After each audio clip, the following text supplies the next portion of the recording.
Hi everyone, my name is Grace Ren. Hi camera. Okay, and before I start my presentation, I actually want to ask another question. So, out of these 5 senses I have up here on the board, smell, hearing, touch, sight, and taste, I want to ask you guys to vote on which one you think would be the worst to lose. And so can everyone close their eyes, and when I say the sense that you would want to lose the least, raise your hand. You can only pick one. Can we get a few minutes, like a minute to think? You can get 20 seconds. Do you independently lose that one? Because your smell is associated with your taste. Oh my gosh. Is this a trick question?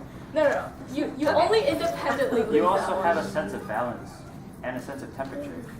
We're just gonna stick with these, alright? Thanks everyone. Associated. Okay, 10 seconds, go! Oh my lord. Where'd you make this PowerPoint from? Hey, I'm portraying a style of art known as minimalism. That's what I said. That's exactly what I said before this. That's more of my love. I like. That's what I was gonna be for Halloween, guys. Alright, is everyone ready? Is everyone ready? Okay, so can everyone close their eyes? Aspen, close your eyes. Guys. Guessing Kevin wouldn't give up. Okay, so who would most want to give up the sense of smell? Most likely give up? Or not most likely give up, sorry. Most hate to give up the sense of smell. Oh. Okay, what about the sense of hearing? This marker doesn't work.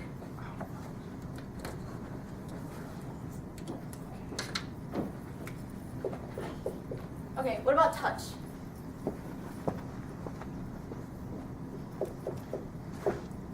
Sight. Wait, keep your hands up, guys. I need to count.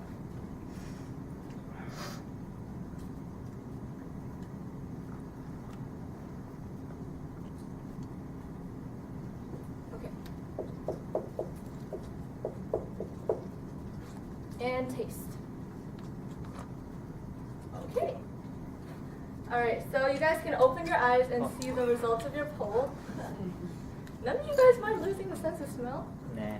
It's like a double-edged If you just smell bad. Okay. So actually,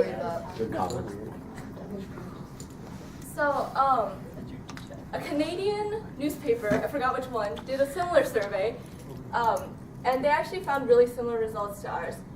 The people who said the worst sense to lose, okay, so the amount of people that said the worst sense to lose was sight was significantly higher than the other senses. I believe around 70% of the total people who took the poll said that they would hate most to lose the sense of sight. So I guess that makes me want to bring attention to one of the mediums through which people express themselves that is, I guess, perceived most strongly through the sense of sight. So, art.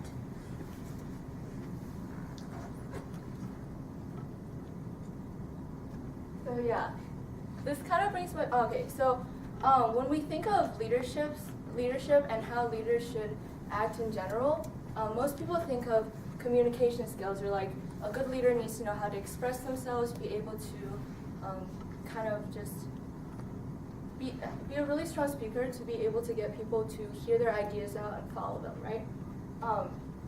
We don't usually think of art, I guess, as a means of communication as much, especially in LEAD, when we're trying to teach our students a lot of active skills to get them to become better leaders. So in this presentation, I really want to focus on how a lot of contemporary artists today are using their artwork to, I guess, speak for them, to make a statement about a lot of social issues that are very important to them. So the first example of this that I have is, okay, so this exhibit is called Straight, pretty sure. It is a piece by a famous contemporary Chinese artist, Ai Weiwei. He's okay, despite his cute name, he's like a 50-something-year-old Chinese man who was actually pretty recently arrested by the Chinese government because the Chinese government hates anyone who wants to say anything bad about them. So, part of the reason for his arrest might have been this exhibit actually. So, this exhibit is made of 38 tons of rebar steel collected by volunteers from buildings that collapsed during the 2008 Sichuan earthquake. So if you don't know the controversy that surrounds that, basically what happened was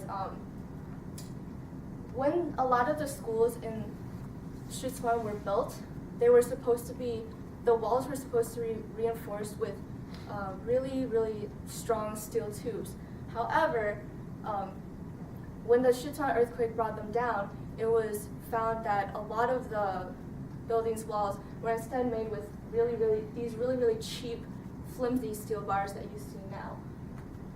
And what Ai Weiwei did was he organized a huge effort to investigate these faulty buildings, basically. And this was his statement. This was the art piece that he came up as a statement to kind of try to show the world how, I guess, like corrupt the government was, that they didn't even give the schools enough money to like build strong walls. And so this exhibit was was actually exhibited in Washington, D.C. for a while. However, at the time, Ai Weiwei was arrested, and so he was unable to travel to this exhibit. But this is a great example of how his art, even though his personal presence wasn't there, his art spoke for him in that case. So usually, Ai Weiwei likes to, he has a certain, his name is almost a brand. Like you see a piece of art, and if someone tells you it's Ai Weiwei's, you're like, oh, I definitely know what he's trying to do with that art. However, a lot of artists nowadays, especially street artists, tend to choose to remain anonymous or semi-anonymous. So this was a piece, okay, I don't know if you guys can tell, but basically what this piece consists of is a huge, giant, black and white pictures of women's faces pasted on the walls of small buildings in a community in Rio de Janeiro. I don't know if I'm pronouncing that right. So in this little community, which is called Morro de Providencia, it's the first favela in Rio de Janeiro, and it's basically known for being a really, really violent and unsafe place to live. So what this artist did here is, this is a piece by semi-anonymous street artist JR, who actually won $1 million from TED, the company that or the organization that gives TED Talks, to create an initiative for artwork. And this was one of the pieces that he did that led to him winning the prize. Basically what he did was he got a bunch of volunteers to go up into Bordo de Providencia and paste these pictures up everywhere. Now, these pictures are really special in that the women whose faces are in these pictures are women who have been personally affected by the violence in these favelas. And JR left the favela, Rio de Janeiro, before the media could question him on why he did this project. So basically for weeks after the pictures were put up, there was a lot of helicopter footage of it, and everyone was wondering what was going on.